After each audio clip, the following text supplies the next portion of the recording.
দর্শক, শীতের প্রকোপ বাড়ছেই। রাজধানীতে খুব একটা বোঝা না গেলেও জেলা শহরের তাপমাত্রা কমছে। আরো খবর জানাতে নীলফামারী থেকে সরাসরি যোগ দিচ্ছেন সহকর্মী রায়হান সুবক্তগিন। রায়হান, আজকে নীলফামারীতে তাপমাত্রা কেমন দেখছেন? ধন্যবাদ কাকলি। আজকে কুয়াশা নেই। আসলে গত ডিসেম্বরের শুরু থেকে গতকাল পর্যন্ত কুয়াশামোড়া একটা অবস্থা। দিনের প্রায় 10টা, 10:30, 11টা পর্যন্ত সূর্য দেখা যেত না, কুয়াশায় মোড়া থাকতো। সেটা গতকালকে থেকে আজকে আসলে কুয়াশা দেখা যাচ্ছে না। আবহাওয়া অধিদপ্তর বলছে যে লঘুচাপের কারণে আসলে এই কুয়াশা আর দেখা পাচ্ছে না, যদিও তারা বলছে যে আকাশ মেঘলা রয়েছে। শীতের তীব্রতা কিন্তু এতে একটু কমেনি। শীত যেরকম ছিল সেরকমই আছে এবং ক্রমেই বাড়ছে। আজকে সৈয়দপুর যে আবহাওয়া পর্যবেক্ষণ কেন্দ্র রয়েছে নীলফামারীতে, সেখানে সর্বনিম্ন তাপমাত্রা রেকর্ড করা হয়েছে 13.4।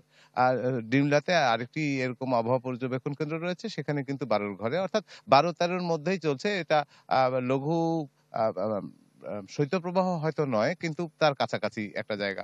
এই শীতের কারণে নীলফামারী জেলার সাধারণ মানুষ অনেক কষ্টের মধ্যে রয়েছে এবং সেই কারণে দেখা যাচ্ছে যে এখানে কিন্তু শীতের কাপড়ের খুব অভাব রয়েছে। আমরা জেলা প্রশাসনের সঙ্গে কথা বলেছি। তারা এখন পর্যন্ত 1200 মতন কম্বল বরাদ্দ পেয়েছে। এর পাশাপাশি উপজেলাগুলোতে 3 লাখ টাকা করে দিয়েছে।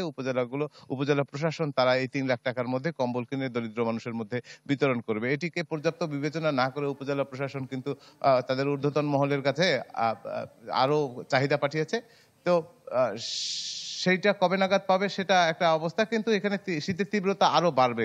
আবহাওয়া অধিদপ্তর আরো একটি কথা বলেছে যে মাসের শেষ দিকে কিন্তু আরো শৈত্যপ্রবাহের দেখা মিলতে পারে এবং সেটি সম্ভাবনায় অনেক বেশি। তখন কুঁকড়ে যাবে এই অঞ্চলের মানুষের জীবন, প্রকৃতি। কাকলি, এই ছিল আমার কাছ থেকে নীলফামারীর শীতের খবর।